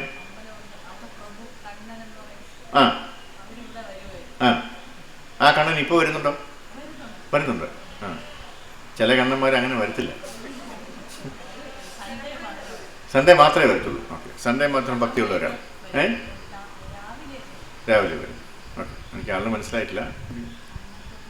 ഓക്കെ, കുഴപ്പമില്ല. അപ്പോൾ ഒരാളിനെ, ആ കണ്ണൻ പ്രഭുവിനെ ആരെ കൊണ്ട് നിർത്തി തന്ന മാലജിയുടെ ഫ്രണ്ടിൽ, ഇല്ലേ? അല്ലെങ്കിൽ നമ്മൾ കണ്ട മൈൻഡ് പോലും ചെയ്യത്തില്ല. ആരോ അവിടെ നിൽക്കും, ഞാനിപ്പോൾ അവിടെ പോയി സംസാരിക്കണമെന്ന് ചോദിക്കും, വിചാരിക്കും. അതുകൊണ്ട് നമ്മൾ മിണ്ടത്തില്ല. നേരെ മറിച്ച് അന്ന് നിങ്ങൾക്ക് കാണാനുള്ളൊരു അവസരം ഉണ്ടാക്കിയത് ആരാണ്? ഭഗവാനായിട്ടാണ് ഉണ്ടാക്കിയത്, അല്ലേ? എൻ്റെ കുഞ്ഞ് ഇവിടെയൊക്കെ വന്നിട്ട് ഇവിടെയൊക്കെ വരണം, KBRലൊക്കെ ഇവിടെ ഒരു സത്സംഗം ഉണ്ട്, ഇവിടെയൊക്കെ എത്തണമെന്നുണ്ടെങ്കിൽ ആ കണ്ണനെ കണ്ടേ മതിയാവുള്ളൂ. അതുകൊണ്ടാണ് കണ്ണനെ കൊണ്ട് ഫ്രണ്ട് നിർത്തുന്നത്. അതാണ് ഞാൻ പറയുന്നത്. നമ്മൾ സ്വപ്നം പോലും അതിന് മുമ്പ് പ്രഭുവിനെ അറിയാമോ മാലജിക്ക്? അവിടെ അടുത്താണ്. ചിലപ്പോൾ നമ്മൾ ഒരിക്കലും അറിഞ്ഞുകൂടാത്ത, കണ്ടിട്ടില്ലാത്ത ആൾക്കാരായിരിക്കും ചിലപ്പോൾ നമ്മൾ കണ്ട് സംസാരിച്ച് കാര്യങ്ങളൊക്കെ മനസ്സിലാവുന്നത്, അല്ലേ? അപ്പം അതാണ് കാര്യം. അപ്പം അതാണ് ഇവിടെ പറയുന്നത്. എന്താണ്? ഭഗവാന് നമുക്ക് താല്പര്യം ഉണ്ടെന്നുണ്ടെങ്കിൽ, സർവീസ് ചെയ്യാനുള്ള താല്പര്യം ഉണ്ടെങ്കിൽ ഭഗവാൻ അതിനുള്ള എല്ലാ വഴിയും നമുക്ക് ഒരുക്കി തരും എന്നുള്ളത്. നമ്മൾ സ്വപ്നം പോലും കാണാത്ത കാര്യങ്ങളായിരിക്കും ഭഗവാൻ നമുക്ക് കൊണ്ട് തരുന്നത്. ബീജപ്രദാനം ചെയ്തു ഭഗവാൻ തന്നെ എല്ലാ ജീവികൾക്കും തങ്ങളുടെ പൂർവ്വകർമ്മങ്ങൾക്ക് അനുയോജ്യമായ വണ്ണം സുഖമോ ദുഃഖമോ അനുഭവിക്കാൻ വേണ്ടി ഭൗതിക പ്രകൃതി സൃഷ്ടിക്കുന്ന വ്യത്യസ്ത ശരീരങ്ങളെ സ്വീകരിക്കേണ്ടി വരും. ഈ ഭൗതിക ലോകത്തിലെ സകല ജീവസത്തകളുടെ ആവിർഭാവത്തിനും കാരണം ഭഗവാൻ തന്നെയാണ്, അല്ലേ? ചില ആൾക്കാർ ചോദിക്കുന്നുണ്ട്, എന്തിനാണ് ഈ ഭൗതിക ലോകം സൃഷ്ടിച്ചത്? അതുകൊണ്ടല്ലേ നമ്മൾ ഇവിടെ കിടന്ന് കഷ്ടപ്പെടുന്നതെന്ന്, അല്ലേ? സ്വാഭാവികമല്ലേ ആ ചോദ്യം, അല്ലേ? എല്ലാവർക്കും തോന്നിയിട്ടുള്ളൊരു കാര്യമാണ്. ഈ ഭൗതിക ലോകം ഉള്ളതുകൊണ്ടല്ലേ നമ്മളിവിടെ കിടന്ന് കഷ്ടപ്പെടുന്നത്. ഇത് വലിയ സന്തോഷമുള്ള സ്ഥലമാണോ? പിന്നെ ദുഃഖാലയം അശാശ്വതമാണ്, അല്ലേ? ഇവിടെ എന്തിനാണ് ഇങ്ങനെ ഒരു കാര്യം ഭഗവാൻ ഇവിടെ സൃഷ്ടിച്ചതെന്നാണ് നമ്മുടെ ചോദ്യം. നമ്മളെല്ലാവരും ആദ്യം എവിടെയായിരുന്നു? ഭഗവാന്റെ അടുത്ത് ഗോലോക വൃന്ദാവനത്തിലായിരുന്നു, അല്ലേ? അതിൽ നിന്ന് ഒരു 25% മാത്രമേ ഇവിടെ വന്നിട്ടുള്ളൂ. ബാക്കി എല്ലാവരും ഇപ്പോഴും അവിടെ തന്നെ ഉണ്ട്. നമ്മളെ കൂടെ കളിച്ച് വളർന്നവരൊക്കെ അവിടെ തന്നെ ഉണ്ട്. അവരെല്ലാം ഇപ്പോൾ ഭഗവാന്റെ സേവയൊക്കെ ചെയ്ത് നല്ല ബ്ലിസ്സായിട്ട് കഴിയുമോ? നമുക്കൊരു ഇച്ചിരി അഹങ്കാരം അല്ലെങ്കിൽ ഇത്തിരി അതിമോഹം എവിടെയോ വന്നിട്ടാണ് നമ്മൾ അവിടുന്ന് വഴക്കുണ്ടാക്കി താഴോട്ട് വന്നത്, അല്ലേ? നമ്മൾ നിർബന്ധമായിട്ട് പോയേ പറ്റുള്ളൂ എന്ന് പറഞ്ഞ് പിടിവാശി ചെയ്തു വന്നതാണ്. അപ്പോഴേ ഭഗവാൻ പറഞ്ഞു, പോവല്ലേ, അവിടെ പോയ ഒരു സുഖം കിട്ടത്തില്ല, അല്ലേ? നീ വിചാരിക്കുന്ന പോലെയൊന്നും അല്ല, വളരെ ദുഃഖമാണ്, ദുഃഖാലയം അശാശ്വതമാണെന്നൊക്കെ പറഞ്ഞു. ഇല്ലില്ല, ചുമ്മാ എന്നെ കളിപ്പിക്കാൻ പറഞ്ഞാലെന്ന് പറഞ്ഞിട്ട് നമ്മൾ ചാടി പുറപ്പെട്ട് താഴോട്ട് പോകുന്നതാണ്, അല്ലേ? അപ്പൊ ഇവിടെ വരുമ്പോ നമ്മൾ വിചാരിക്കുന്ന എല്ലാ സുഖ സൗകര്യങ്ങളും കിട്ടണമെന്നുള്ളൊരു താല്പര്യം ഇപ്പോഴും ആ ഭഗവാന്റെ മനസ്സിലുണ്ട്, അല്ലേ? ഇവിടെ വന്നിട്ട് എൻ്റെ കുഞ്ഞ് കഷ്ടപ്പെടാൻ പാടില്ല. അപ്പൊ നമ്മൾ എന്ത് ചെയ്തു? ഇവിടെ വന്ന് ഈ പ്രകൃതി എന്നൊക്കെ കാര്യങ്ങളൊക്കെ നോക്കാൻ വേണ്ടി അല്ലെങ്കിൽ കിട്ടാൻ വേണ്ടി ഭഗവാൻ തന്നെ സൃഷ്ടിച്ചതാണ് ഈ ലോകം. ആർക്ക് വേണ്ടി? നമുക്ക് വേണ്ടി. അല്ലാതെ നമ്മൾ കഷ്ടപ്പെടാൻ വേണ്ടി ഭഗവാൻ ഉണ്ടാക്കി വെച്ചിട്ട് നമ്മൾ ഇങ്ങോട്ട് വിട്ടതല്ല. നമ്മൾ ആദ്യമേ ഇങ്ങോട്ട് വന്നു. അപ്പോൾ നമുക്ക് ആവശ്യമുള്ള കാര്യങ്ങളൊക്കെ ഭഗവാൻ ഇവിടെ ഉണ്ടാവണമല്ലോ എന്ന് മനസ്സിൽ കണ്ടിട്ടാണ് ഭഗവാൻ ഈ ലോകം സൃഷ്ടിച്ചത്. മനസ്സിലായോ? അപ്പം നമ്മളത് ചോദിച്ചു വാങ്ങിയതല്ലേ? അപ്പോൾ ഈ ആൾക്കാർ പറയുന്നത് ശരിയാണോ? ഭഗവാൻ എന്തിനാണ് ഈ ലോകം സൃഷ്ടിച്ചത്? ഈ ഭൗതിക ലോകം എന്തിനാണ് ഇത്ര കഷ്ടപ്പാടുകൾ വരുത്താൻ വേണ്ടി സൃഷ്ടിച്ചതെന്നല്ല നമ്മുടെ ചോദ്യം. ഇപ്പം മനസ്സിലായില്ലേ? ആ ഭഗവാൻ സൃഷ്ടിച്ചതല്ല, പിന്നെയോ നമ്മൾ ചോദിച്ചു വാങ്ങിച്ചത്. എനിക്ക് വേണം, സൂഹിക്കണം എന്നൊക്കെ പറഞ്ഞിട്ട്, എനിക്ക് കുറേ ആനന്ദം അനുഭവിക്കാനുണ്ടെന്നൊക്കെ പറഞ്ഞിട്ട് നമ്മൾ ചാടി വന്നപ്പോൾ അതിനൊരു തടസ്സവും ഒരു കുറവും ഒരു വിഷമവും വരരുതെന്ന് വിചാരിച്ചിട്ടാണ് ഭഗവാൻ ഈ ഭൗതിക ലോകം സൃഷ്ടിച്ചത്. മനസ്സിലായോ? അതിനു വേണ്ടിയുള്ള എല്ലാം ഇവിടെ പ്രകൃതിയിൽ റെഡിയാക്കി വെച്ചിട്ടുണ്ട്. അവ ഇങ്ങനെ കണ്ണൂർ നോക്കുമ്പോൾ ഇതെല്ലാം കാണും, അതൊക്കെ കൊടുക്കണം, അല്ലേ? അതിനെല്ലാത്തിനും അവിടെ എല്ലാം ഉണ്ടാവണമെന്നുള്ള നിലയിലാണ് ഭഗവാൻ ഇതെല്ലാം ഭൗതിക പ്രകൃതിയെ ഏൽപ്പിച്ചിരിക്കുന്നത്. അപ്പം അതാണിവിടെ പറയുന്നത്, എന്താണ്? എല്ലാ ജീവികൾക്കും തങ്ങളുടെ പൂർവ്വകർമ്മങ്ങൾ അനുയോജ്യമാവണ്ണം സുഖമോ ദുഃഖമോ അനുഭവിക്കാൻ വേണ്ടി ഭൗതിക പ്രകൃതി സൃഷ്ടിക്കുന്ന വ്യത്യസ്ത ശരീരങ്ങളെ സ്വീകരിക്കേണ്ടി വരും. ഈ ഭൗതിക ലോകത്തിലെ സകല ജീവസത്തകളുടെ ആവിർഭാവത്തിനും കാരണം ഭഗവാൻ തന്നെയാണ്. ഇനിയിപ്പോൾ നമുക്കിപ്പോൾ എന്തെങ്കിലുമൊക്കെ ആഗ്രഹം ഉണ്ടെങ്കിൽ അത് തീർച്ചയായിട്ടും അത് അനുഭവിക്കാനായിട്ട് അതിനനുസരിച്ചിട്ടുള്ള ഒരു ശരീരം വേണം. ഈ മനുഷ്യ ശരീരത്തിന് കുറേ ലിമിറ്റേഷൻസ് ഉണ്ട്, അല്ലേ? അതിൽ കുറേ കാര്യങ്ങൾ നമുക്ക് ചെയ്യാൻ പറ്റിയെന്ന് വരില്ല. അപ്പോൾ അതാണ് നമ്മുടെ മനസ്സിലുള്ള താല്പര്യം എന്നുണ്ടെങ്കിൽ, അത് അനുഭവിക്കാനാണ് നമ്മളിവിടെ വന്നിട്ടുള്ളതെങ്കിൽ അതിനനുസരിച്ചുള്ള ഒരു ശരീരം കിട്ടണ്ടേ? അതിനു വേണ്ടിയാണ് ഭഗവാൻ എത്ര ലക്ഷം സ്പീസീസ് ഉണ്ടാക്കി വെച്ചിരിക്കുന്നത്? ഇവിടെ 84 ലക്ഷം ആൾക്കാരാണ്, അല്ലേ? ജീവജാലങ്ങളാണ്, അല്ലെങ്കിൽ ശരീരങ്ങളാണ് ഇവിടെ റെഡിയാക്കി വെച്ചിരിക്കുന്നത്. നമുക്ക് മീനും ഇറച്ചിയൊക്കെ കഴിക്കാനുള്ള താല്പര്യമാണ്. അത് ആ ഒരു ആഗ്രഹം വിട്ടുമാറുന്നതേ ഇല്ല. അത് കഴിച്ച് കിടക്കണമെന്ന് പറഞ്ഞിട്ടാണ് വരുന്നതെങ്കിലോ അതിനനുസരിച്ചുള്ള ഒരു ശരീരം നിൽക്കും. നമുക്ക് ഏത് സുഖമാണോ അനുഭവിക്കേണ്ടത് ആ സുഖം അനുഭവിക്കാനുള്ള ഒരു ശരീരമാണ് നമുക്ക് കിട്ടുക. ചില ആൾക്കാർക്ക് മലം കഴിക്കാനാണ് താല്പര്യം. അപ്പോൾ അവർക്ക് എന്ത് ജന്മം കിട്ടും? പന്നിയുടെ ജന്മം കിട്ടും. കാരണം വേറെ ഏതെങ്കിലും ഒരു ജന്മത്തിൽ അത് കഴിക്കാൻ പറ്റില്ല. അവർക്ക് അത് കഴിക്കാനാണ് താല്പര്യം. അവരുടെ ചെയ്തികളൊക്കെ അങ്ങനെയാണ്, അല്ലേ? അത് കഴിക്കുമ്പോൾ ഒരു സുഖം, അല്ലേ? ആ സുഖം ഒരിക്കലും വേറെ ഒന്നിലും കിട്ടത്തില്ല എന്ന് വിചാരിക്കുന്നവർക്ക് അത് മാത്രം കിട്ടും. അതിനുവേണ്ടിയാണ് ആ പന്നിയുടെ ശരീരം വെച്ചിരിക്കുന്നത്. അപ്പോൾ ഏത് ശരീരം എടുത്തു കഴിഞ്ഞാലും അതിനൊക്കെ ഓരോ താല്പര്യങ്ങളുണ്ട്. അപ്പം നമ്മുടെ മനസ്സിലുള്ള താല്പര്യം അനുസരിച്ചിട്ടാണ്, ആഗ്രഹങ്ങൾ അനുസരിച്ചിട്ടാണ് നമുക്ക് ആ ശരീരം നമ്മൾ മരിച്ചു കഴിഞ്ഞാൽ കിട്ടുന്നത്. അപ്പോൾ മനസ്സിലായോ? അതിന് പോലും ഒരു വിഷമം വരാതിരിക്കാനാണ് ഭഗവാൻ ഇതെല്ലാം ഇവിടെ റെഡിയാക്കി വെച്ചിരിക്കുന്നത്, അല്ലേ? ഇനി അതിലൊരു പ്രശ്നം വരരുതല്ലോ എന്ന് വിചാരിച്ചിട്ട് അതിലും അവന് സുഖം കാണട്ടെ എന്ന് അവന് സമാധാനമായിട്ട് ഇതെല്ലാം കഴിഞ്ഞിട്ട് എപ്പോഴാണോ വരാൻ തോന്നുന്നത് അപ്പോൾ വന്നാൽ വരെയെന്ന് പറഞ്ഞിട്ടാണ് ഇതെല്ലാം നമ്മളാണെങ്കിലോ ആഗ്രഹങ്ങൾക്ക് ഒരു കുറവുമില്ല, അതിങ്ങനെ ആഗ്രഹങ്ങൾ ഇങ്ങനെ കൂടി കൂടി കൂടി കൂടി വരികയാണ്. അപ്പോൾ ഇത്ര 84 ലക്ഷം പോലും തികയത്തില്ല. ആ രീതിയിലുള്ള നമുക്ക് താല്പര്യങ്ങളുണ്ട്. അതിങ്ങനെ ഓരോന്നായിട്ട് എടുത്ത് നമ്മൾ ഇവിടെ തന്നെ അങ്ങോട്ട് കഴിഞ്ഞു കൂടുകയാണ് അല്ലേ? ഇതെല്ലാം മറന്നിട്ട് നമ്മുടെ യഥാർത്ഥമായിട്ടുള്ള സ്വഭാവം മറന്നുപോയിട്ട് നമ്മൾ ഇവിടെ തന്നെ അങ്ങോട്ട് കഴിഞ്ഞു കൂടുകയാണെന്ന് അർത്ഥം അല്ലേ? അപ്പോൾ നമ്മൾ എന്ത് ചെയ്യണം? ഇതെല്ലാം മാറ്റി വെച്ചിട്ട് ഭഗവാനെ നമ്മൾ ശരണം പ്രാപിച്ചിട്ട് എത്രയും പെട്ടെന്ന് നമ്മുടെ സ്വന്തം വീട്ടിലേക്ക് പോകാനുള്ളൊരു വഴി വേണം നമ്മളെപ്പോഴും ചിന്തിക്കാനായിട്ട് അല്ലേ? അതാണ്. അപ്പോൾ അരിക്കുമ്പാരത്തിൽ തേളിൻ്റെ കാര്യം പറഞ്ഞു ആ ദിവസം. അപ്പോൾ അതുപോലെ ജീവജാലങ്ങളുടെ ഉൽപ്പത്തിക്ക് കാരണം ഭൗതിക പ്രകൃതിയല്ല. ഭൗതിക പ്രകൃതിയുടെ സൃഷ്ടികൾ എന്ന മട്ടിൽ പുറത്തു വരുന്നതെങ്കിലും അവർക്ക് ബീജപ്രദാനം ചെയ്തത് ഭഗവാൻ തന്നെയാണ്. എല്ലാ ജീവികൾക്കും തങ്ങളുടെ പൂർവ്വകർമ്മങ്ങൾക്ക് അനുയോജ്യമാവണ്ണം സുഖമോ ദുഃഖമോ അനുഭവിക്കാൻ വേണ്ടി ഭൗതിക പ്രകൃതി സൃഷ്ടിക്കുന്ന വ്യത്യസ്ത ശരീരങ്ങളെ സ്വീകരിക്കേണ്ടി വരും. ഈ ഭൗതിക ലോകത്തിലെ സകല ജീവസത്തകളുടെ ആവിർഭാവത്തിനും കാരണം ഭഗവാൻ തന്നെ. ഇപ്പം അത് ക്ലിയർ ആയിട്ട് മനസ്സിലായില്ലേ അല്ലേ? എല്ലാ പേരും ചോദിക്കും, ഈ ദുഃഖാലയം അശാശ്വതമാണെങ്കിൽ പിന്നെ എന്തിന് ഭഗവാൻ ഈ ഭൂമി സൃഷ്ടിച്ചു? ഇത് ഭഗവാൻ സൃഷ്ടിച്ചതല്ല, നമ്മൾ ചോദിച്ചു വാങ്ങിയതാണ്. നമുക്ക് സുഖം അനുഭവിക്കാൻ വേണ്ടി ഭഗവാൻ സൃഷ്ടിച്ചതാണ് ഈ ഭൗതിക ലോകം. ഭഗവാൻ ഡയറക്ടറും പ്രകൃതി കോറിയോഗ്രാഫറുമാണ്. കോറിയോഗ്രാഫർ ആണ് നമ്മെ കൊണ്ട് വടിയോങ്ങി ഓരോന്നും നിയന്ത്രിക്കുന്നത്.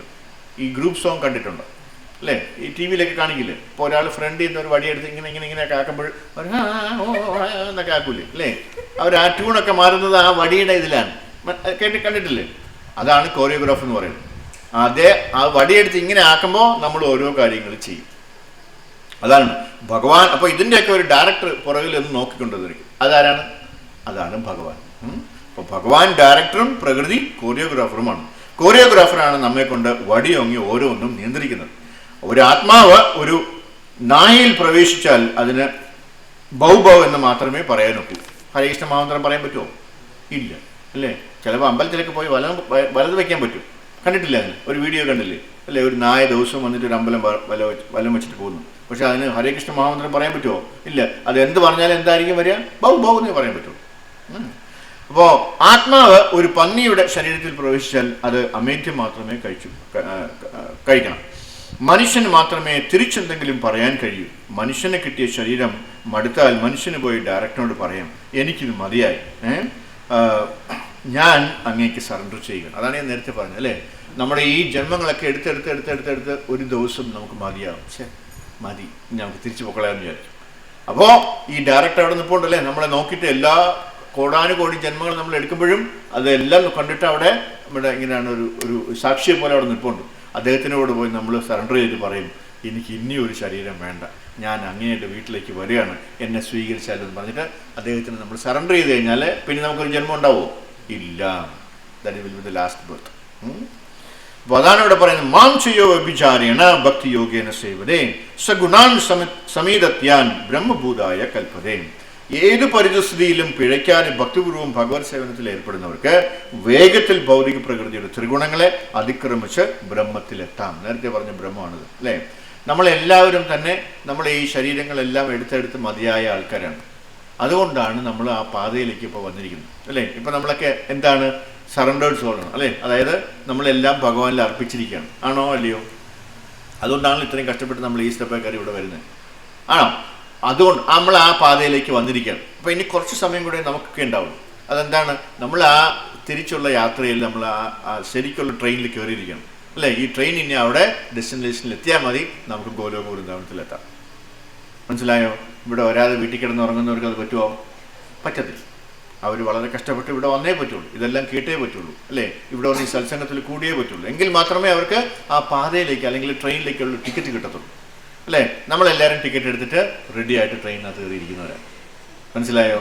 അതാണ് നമ്മൾ ചെയ്യേണ്ടത്. നമ്മൾ മറ്റുള്ളവർക്കും അതാണ് നമ്മൾ പ്രകോപിപ്പിക്കേണ്ടത്. അതായത് അവർക്കും പറഞ്ഞു കൊടുക്കേണ്ട ഒരു കാര്യം, ഒരു ധർമ്മം നമുക്കുണ്ട്. അപ്പോൾ ഈ വീട്ടിൽ കിടന്ന് ഉറങ്ങുന്നവരൊക്കെ വിളിച്ചുകൊണ്ട് വരിക അടുത്ത പ്രാവശ്യം അല്ലേ? വാ, നമുക്ക് പോയി അതൊക്കെ കേൾക്കാം, നമുക്ക് തിരിച്ചു പോകണ്ടേ, നമുക്ക് ഡെസ്റ്റിനേഷൻ ഭഗവാന്റെ ധാമത്തിലേക്ക് പോകണ്ടേ എന്ന് പറഞ്ഞിട്ട് തൽക്കാലത്തേക്ക് നമുക്ക് ഇവിടെ വന്നിട്ട് ഈ ട്രെയിനിൽ കയറാമെന്ന് പറയണം. എങ്കിലേ അവരൊക്കെ വരത്തുള്ളൂ. ഇതൊക്കെ പറഞ്ഞു കൊടുക്കേണ്ടത് നമ്മുടെ ധർമ്മമാണ്. നമ്മൾ അറിഞ്ഞു കഴിഞ്ഞാൽ നമ്മൾ എന്ത് ചെയ്യണം? മറ്റുള്ളവരുടെ അടുത്ത് കൂടെ പറയണം അല്ലേ? പ്രഭു ചെയ്യുന്ന പോലെ. പ്രഭു ആരെ കണ്ടു കഴിഞ്ഞാൽ യാരേക്കോ താരേക്കോ കൃഷ്ണ ഉപദേശം അല്ലേ? എന്ത് പറഞ്ഞാലും പ്രഭുവിന് വരണമെന്ന് പറയാനില്ല അല്ലേ? അമ്പലത്തിൽ വരണം, ഇവിടെ വരണം, സത്സംഗമുണ്ട്, അല്ലെങ്കിൽ ഈ ബുക്ക് വായിക്കണം എന്നൊക്കെ പറയാൻ മാത്രമേ ഉള്ളൂ പ്രഭു പാറക്കണം. മനസ്സിലായില്ലേ? അങ്ങനെ ആയിരിക്കണം നമ്മളെല്ലാവരും.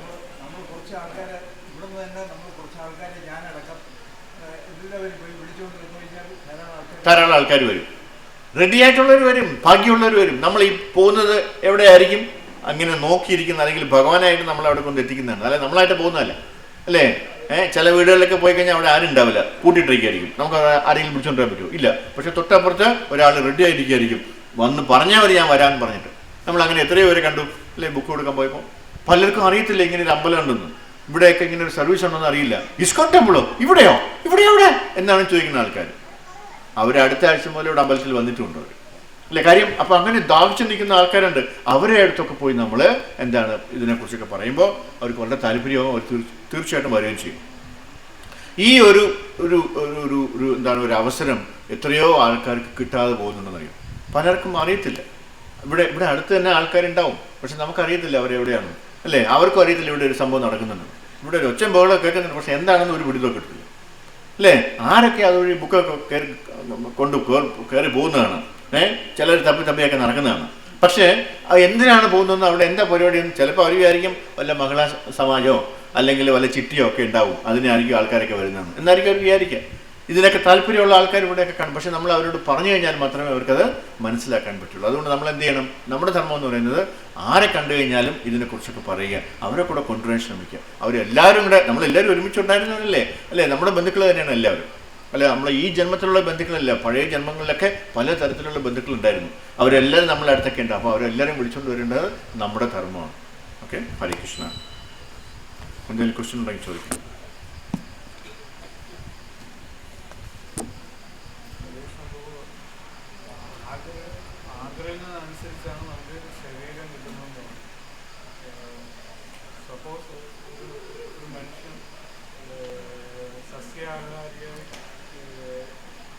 സസ്യാഹാരം മാത്രമാണ് കഴിക്കുന്നത്, ഐ മീൻ വെജിറ്റേറിയൻ, മറ്റ് നോൺ വെജിറ്റേറിയൻ താല്പര്യമില്ല. പൂർണ്ണ വെജിറ്റേറിയനായ ഒരു വ്യക്തിക്ക്, ജീവിച്ച ഒരു വ്യക്തിക്ക്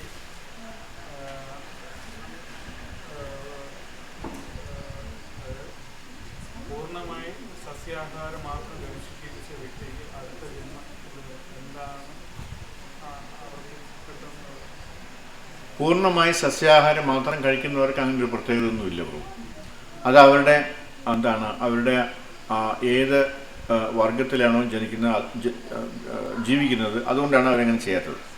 അവർക്കത് ഇഷ്ടമില്ലാത്തതുകൊണ്ടല്ല, അല്ലേ? അത് ഓട്ടോമാറ്റിക്കായിട്ട് കർമ്മണ ജന്മന അവരങ്ങനെ വരുന്നതാണ്. അവർക്ക് ഭഗവാനെക്കുറിച്ച് അറിയില്ല എങ്കിൽ അവർ വീണ്ടും അടുത്ത ജന്മവും മനുഷ്യജന്മമോ അല്ലെങ്കിൽ അടുത്ത ജന്മങ്ങൾ വേറെ എന്തെങ്കിലുമൊക്കെ ആയിരിക്കും, അല്ലേ? ഈ സസ്യബുക്കുകളായവരും അവർക്കും പല താല്പര്യങ്ങളുണ്ടാവും, മനസ്സിലായി? അവരുടെ താല്പര്യങ്ങൾ എന്താണെന്ന് നമുക്കറിയാൻ പറ്റില്ലല്ലോ. അവരുടെ താല്പര്യം അനുസരിച്ചിട്ടായിരിക്കും അവർക്ക് അടുത്ത ജന്മം കിട്ടുക. നമുക്കറിയാൻ പറ്റില്ല. അവരുടെ ഉള്ളിലൊക്കെ പല താല്പര്യങ്ങൾ കാണും.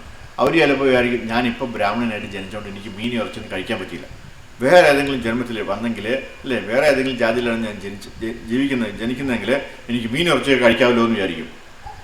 അങ്ങനെ വിചാരിച്ചു കഴിഞ്ഞാൽ വല്ല ഉപയോഗമുണ്ടോ? അവരെന്താവും? അടുത്ത ജന്മത്തിൽ വേറെ ഏതെങ്കിലും നിർദ്ദിഷ്ട ജന്മത്തിൽ ജനിക്കുകയും അവർക്ക് അതൊക്കെ ഇഷ്ടം പോലെ കഴിക്കാനുള്ള അവസരം കൊടുക്കുകയും ചെയ്യും ഭഗവാൻ. മനസ്സിലായില്ലേ? അവരെയും ഭഗവാൻ ക്യാപ്ചർ ചെയ്യും. അതായത് അവരുടെ ആഗ്രഹങ്ങളും ഒക്കില്ല എന്ന് പറയത്തില്ല. അതിനുള്ള അവസരം അവർക്ക് ജീവാത്മാവിന് കൊടുക്കും. സസ്യബുക്കായതുകൊണ്ട് ഒരിക്കലും ഭഗവാന്റെ അടുത്ത് എത്തണമെന്ന് നിർബന്ധമില്ല. Unless they are coming to Krishna conscious. വരണം, തീർച്ചയായിട്ടും. കൃഷ്ണ കോൺഷ്യസ് അല്ലാതെ വേറെ ഏതെങ്കിലും കോൺഷ്യസിലാണ് വേറെ എവിടേക്കെങ്കിലും പോകണമെങ്കിൽ അവരെവിടെയെങ്കിലും എപ്പോഴെങ്കിലും ഭഗവാന്റെ അടുത്ത് എത്തുമോ? ഇനിയും ജന്മങ്ങൾ അവർക്കുണ്ടെന്ന് കേട്ടോ. അവർക്ക് വേറെ ഏതെങ്കിലും ദേവന്മാരെയാണ് അവർക്ക് ഇഷ്ടമെങ്കിൽ അവരെവിടെ പോകും? ആ ദേവന്മാരുടെ ഭാവത്തിലേ പോകുള്ളൂ. അത് കഴിഞ്ഞിട്ട് തൊട്ടോന്ന് താഴെ വരും.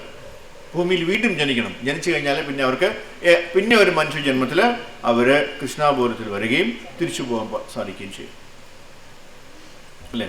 അതുകൊണ്ട് സസ്യബുക്കാണെന്നുള്ളതിൽ ഒരു വലിയ അഡ്വാൻറ്റേജ് ഒന്നും അല്ല. ഒരുപാട് ബ്രാഹ്മണേഴ്സിന് എനിക്കറിയാം. ചോദിച്ചു കൊണ്ട് നടക്കാൻ പാടില്ല. എപ്പോഴെപ്പോഴും ചോദിച്ചു മതി. വേറെ എന്തെങ്കിലും ഉണ്ടോ? ഇല്ല. വേറെ എന്തെങ്കിലും ക്വസ്റ്റ്യൻസ്?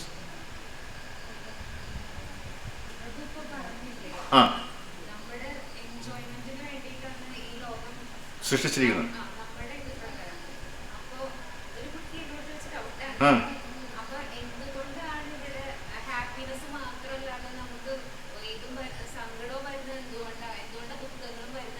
ആ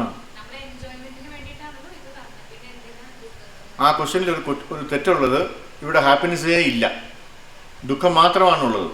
ഭഗവാൻ നമ്മൾ അവിടെ നിന്ന് ഇങ്ങോട്ട് വരാനായിട്ട് ബഹളം വെച്ചപ്പോഴൊക്കെ അദ്ദേഹം പറഞ്ഞു, പല പ്രാവശ്യം പറഞ്ഞു, കുഞ്ഞെ അവിടെ പോകരുത്, നിനക്ക് അവിടെ ഒരു സുഖം കിട്ടില്ല, ദുഃഖാലയമാണ്, അശാശ്വതമാണ്, ശാശ്വതമല്ല, ശാശ്വതമായിട്ടുള്ള ഇവിടെയാണ് ഇരിക്കുന്നത്, മര്യാദയ്ക്ക് ഇവിടെ ഇരിക്കുന്നു പറഞ്ഞു. ഇല്ല, നമ്മളെ കേട്ടില്ല. നമ്മൾ ചില കുട്ടികളില്ലേ, കൊച്ചു കുട്ടികളില്ലേ അല്ലേ, അവർ ഈ കഥകിൻ്റെ ആ പൂട്ടിൻ്റെ ഇതുണ്ടല്ലോ, അത് പിടിച്ചിങ്ങനെ കിടുക്കിക്കൊണ്ടിരിക്കും അല്ലേ, വെറുതെ ബഹളം ഉണ്ടാക്കും. ബഹളം ഉണ്ടാക്കില്ലെന്ന് പറഞ്ഞു കഴിഞ്ഞാലും ബഹളം ഉണ്ടാക്കും അല്ലേ. പിന്നെ നമ്മളെ ഉപദ്രവിച്ച് അവരെ എവിടെയെങ്കിലും കൊണ്ട് കിടത്തിട്ട് അവിടെ കിടന്ന് അവർ കിടന്ന് ഉറങ്ങില്ല, അവിടെ കിടന്ന് വിളിച്ചുകൊണ്ടിരിക്കും അല്ലേ. എന്തിനാ എനിക്കത് കിടക്കണമെന്ന് പറയും, വീണ്ടും കിടക്കണമെന്ന് പറയും. അപ്പോൾ എത്രയൊക്കെ പറഞ്ഞു കൊടുത്താലും എന്തൊക്കെ ചെയ്തു കഴിഞ്ഞാലും അവർ ആ വാശിയിൽ തന്നെ നിൽക്കുകയാണ്. അപ്പം നമ്മൾ നീ എന്ത് വേണമെങ്കിലും ചെയ്യുന്നു പറയും, നീ പോയി കിടക്കിക്കോ. അതാണ് ഭഗവാനും ചെയ്തത്. നമ്മളെ ആ വാശി പിടിച്ചപ്പോൾ നമ്മളെ ഇങ്ങോട്ട് കൊണ്ടുവന്നാണ്. ഇവിടെ വന്നപ്പോഴോ ഇവിടെ ദുഃഖം മാത്രമേ ഉള്ളൂ, അതിനിടയിൽ ഒരു ഇച്ചിരി സുഖം കിട്ടുമ്പോഴാണ്, അതാണ് നമ്മൾ വിചാരിക്കുന്നത് ഇവിടെ ഭയങ്കര സുഖമാണ്. ഞാൻ ഒരു ഉദാഹരണം പണ്ട് നമ്മൾ പറഞ്ഞിട്ടുണ്ട്, റിപ്പീറ്റ് ചെയ്യുന്നില്ല. ഒരാളിനെ വെള്ളത്തിൽ മുക്കി വെച്ച് കഴിഞ്ഞാൽ അവർക്ക് എന്ത് സുഖമാണ് കിട്ടുക അല്ലേ. അവർക്ക് വെള്ളത്തിൽ മുക്കി ഇരിക്കുന്നതാണ് ഏറ്റവും കൂടുതൽ സമയം. ഒരു അവസരത്തിലാണ് പെട്ടെന്ന് അതിനെ വെളിയിലോട്ട് എടുക്കുന്നത്. അപ്പോൾ ഒരു വലിയൊരു ശ്വാസമാണ് അയാൾ വിടുന്നത്. അതാണ് ഇവിടുത്തെ സുഖം എന്ന് പറയുന്നത്. അത്രയേ ഉള്ളൂ സുഖം, നൈമിഷികമാണ്. അതിൻ്റെ പുറകെ ഒരു 10 ദുഃഖം കൂടെ വരും അല്ലേ. നമ്മളിങ്ങനെ ഒരു ദിവസത്തെ കാര്യങ്ങളിങ്ങനെ ആലോചിച്ച് കഴിഞ്ഞാൽ നമ്മൾ ഇന്ന് അറിഞ്ഞ് കേട്ടതിലൊക്കെ എന്തുമാത്രം സന്തോഷമുള്ള കാര്യമുണ്ട്, എന്തുമാത്രം ദുഃഖമുള്ള കാര്യം എന്ന് വെച്ചാൽ ദുഃഖത്തിനായിരിക്കും കൂടുതൽ വെയിറ്റേജ് ഇല്ലേ. അതിനിടയിൽ ഒരു ഇച്ചിരി സമയത്തൊക്കെയാണ് നമ്മൾ സന്തോഷമായിട്ടിരിക്കുന്നത്. വൈഷ്ണവരെ കുറിച്ചിട്ടല്ല ഞാൻ പറയാം. വൈഷ്ണവർ എപ്പോഴും സദാ സന്തോഷമായിട്ടാണിരിക്കുക. നമുക്ക് കാര്യം എന്താണ്, നമ്മളെപ്പോഴും ഭഗവാന്റെ നാമം ജപിക്കുന്നുണ്ട്. നമ്മളെ വിഷമം വന്നാൽ നമ്മൾ അറിയത്തില്ല, അത് വഴി വന്നിട്ട് അങ്ങ് പോകും. വരാനുള്ളതൊക്കെ വരും, അത് വഴി തങ്ങത്തില്ല, വഴി വരും, പക്ഷേ നമ്മളത് അറിയത്തില്ല അല്ലേ. നമ്മളറിയത്തില്ല, നമ്മളറിയാതെ അങ്ങ് അത് പോകും. വിഷമങ്ങളൊക്കെ വരും, അതൊക്കെ ഭഗവാൻ കുറേശ്ശെ ഒക്കെ അങ്ങോട്ട് സോൾവ് ആക്കും അല്ലേ. നമ്മളിനി എന്തൊക്കെ മല പറഞ്ഞു വന്നാലും നമ്മളറിയത്തില്ല. ഒരു പാറ തലയിൽ വീഴാനുള്ള, ഒരു വലിയ കരിങ്കല്ല് തലയിൽ വീഴാനുള്ള ഇതുണ്ടെങ്കിൽ അത് വീഴുന്നതിന് വീഴാതെ പോകത്തില്ല, അത് വീണതിന് കാര്യം എന്താണ്, അത് വിധിയാണ്. പക്ഷേ അത് വരുമ്പോഴത്തേന് അത് പകുതി വെച്ചിട്ട് അത് പൊടിയായി വരും അല്ലേ. കുറച്ച് പൊടികളൊക്കെ നമ്മൾ പുറത്ത് തെറിക്കുന്ന പോലെ വരും, ഈ പൂവുകളൊക്കെ വന്ന് തൊട്ട് തൊഴുന്ന പോലെ ഇരിക്കും അല്ലേ. പക്ഷേ വീഴേണ്ടത് വീഴും, നമ്മളത് അറിയത്തില്ല. വീണമെന്ന് ചോദിച്ചു കഴിഞ്ഞാൽ നമുക്ക് വീണില്ല എന്നേ പറയാൻ പറ്റുള്ളൂ, പക്ഷേ വീണു നമ്മൾ കാണുന്നില്ല. മറിച്ചൊരു ക്വസ്റ്റ്യൻ അല്ലേ, ഇവിടെ എന്തുകൊണ്ടാണ് ദുഃഖം ഉണ്ടാകുന്നത്? ഭഗവാൻ ഇവിടെ ദുഃഖമൊന്നും ആർക്കും കൊടുത്തിട്ടില്ല, ഓരോരുത്തരും വലിച്ചു വയ്ക്കുന്നതാണ്, അവർ ചോദിച്ചു വാങ്ങിക്കുന്നത്. Because they are past deeds. അവർ ഏതോ ജന്മങ്ങളിൽ പല വിഷമങ്ങളും ചെയ്തിട്ടുണ്ട്, അതിൻ്റെയൊക്കെ റിയാക്ഷൻസാണ് അവരിപ്പോൾ അനുഭവിക്കുന്നത്. അത് അനുഭവിക്കാനാണ് ഇവിടെ വന്നിരിക്കുന്നത്. എന്തുകൊണ്ടാണ് അനുഭവിക്കേണ്ടി വരുന്നത്? Because of A desires. നമുക്ക് ഒരുപാട് ആഗ്രഹങ്ങളുണ്ട്, ആ ആഗ്രഹങ്ങൾ വെച്ചിട്ടാണ് നമുക്ക് ഈ വിഷമങ്ങളൊക്കെ വരുന്നത്. ഈ ആഗ്രഹങ്ങൾ നടക്കാതിരിക്കുമ്പോൾ അതിൻ്റേതായ പ്രയാസങ്ങളുണ്ടാവും അല്ലേ. അതനുസരിച്ച് നമുക്ക് വീണ്ടും വീണ്ടും ജന്മങ്ങൾ കിട്ടിക്കൊണ്ടിരിക്കും. അതെല്ലാം അനുഭവിച്ച് തീർക്കാനാണ് നമ്മളിവിടെ വയ്ക്കുന്നത്. അതിന് ഉത്തരം കിട്ടിയോ? ഇത് പറഞ്ഞു കൊടുക്കാം.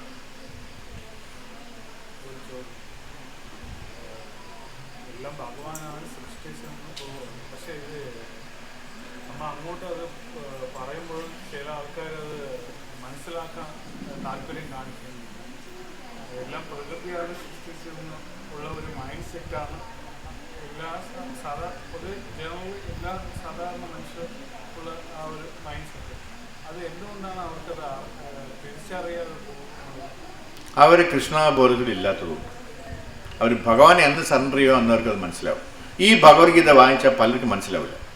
ഇതൊക്കെ നടക്കുന്നതാണോ? അത് അവരൊക്കെയാണ് പറഞ്ഞത് ഇതൊക്കെ മിത്താണ്, ഇതൊന്നും നടന്ന കാര്യമൊന്നുമില്ല, വെറുതെ ആരും എഴുതി വെച്ചിരിക്കണമെന്നാണ് പറയുന്നത്. അവരോടൊന്നും നമ്മൾ ബാധിച്ചിട്ട് കഥയില്ല, അവരെ വഴിക്ക് വിടുക അല്ലേ. ആ ആരോഗ്യം ഉണ്ടെങ്കിൽ നമുക്ക് വേറെ 10 പേരെ കൊണ്ട് 10 പേരോട് ഭഗവാൻ കാര്യം പറയാൻ പറ്റും. ആ ആരോഗ്യമൊക്കെ സൂക്ഷിച്ചു വയ്ക്കാം അല്ലേ. ചില ആൾക്കാർക്ക് പറഞ്ഞാൽ മനസ്സിലാവില്ല, അവരെല്ലാം അധീഷ്ഠികളാണ്, ഭഗവാന് എതിരായിട്ട് എന്തൊക്കെ ചെയ്യാമെന്നൊക്കെ നോക്കി നടക്കുന്നവരാണ്. അവരെയൊക്കെ നന്നാക്കാനായിട്ട് ഒരിക്കലും ഭഗവാൻ പറ്റില്ല. പിന്നെയാണ് നമുക്ക് അല്ലേ, ഒരു രക്ഷയില്ല. അജയ് വിജയന്മാരെ കുറിച്ച് കേട്ടിട്ടില്ലേ? അപ്പോൾ അതുകൊണ്ട് നമ്മൾ അവരോടൊന്നും പറയേണ്ട ആവശ്യമില്ല. ആദ്യം ഒന്ന് പറഞ്ഞു നോക്കുക, അവർക്ക് മനസ്സിലാവുമെങ്കിൽ കൂടുതൽ പറഞ്ഞു കൊടുക്കുക. ഇതൊക്കെ മനസ്സിലാവണമെന്നുണ്ടെങ്കിൽ തീർച്ചയായിട്ടും ഭഗവാനെ വിശ്വസിച്ചാൽ മാത്രമേ ഇതൊക്കെ മനസ്സിലാക്കാൻ പറ്റൂ. ജയ വിജയന്മാർ അതൊരു വലിയ കഥയാണ്, പിന്നെ പറയാം. അതിനൊരു ഉദാഹരണ സമയമാകുമ്പോൾ തന്നെ അത് വരാം. ഹരേ Krishna. Any other questions, Malaji? Hare Krishna. Srimad Bhagavad Gita Grantaraj ki jai. Srila Prabhupada ki jai. Gurudev ki jai. ഇന്നത്തെ പ്രസാദം സ്പോൺസർ ചെയ്തിരിക്കുന്നത്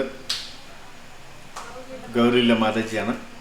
മാതാജിക്കും ഫാമിലിക്കും ഹരേ കൃഷ്ണ പ്രഭുവിനും ഹരിപ്രിയ മാതാജിക്കും എല്ലാവർക്കും ഭക്തിയിലേക്ക് വീണ്ടും വീണ്ടും ഉയർന്നു പോകാനായിട്ട് നമുക്ക് ഭഗവാനോട് 3 പ്രാവശ്യം കേണപേക്ഷിക്കാം.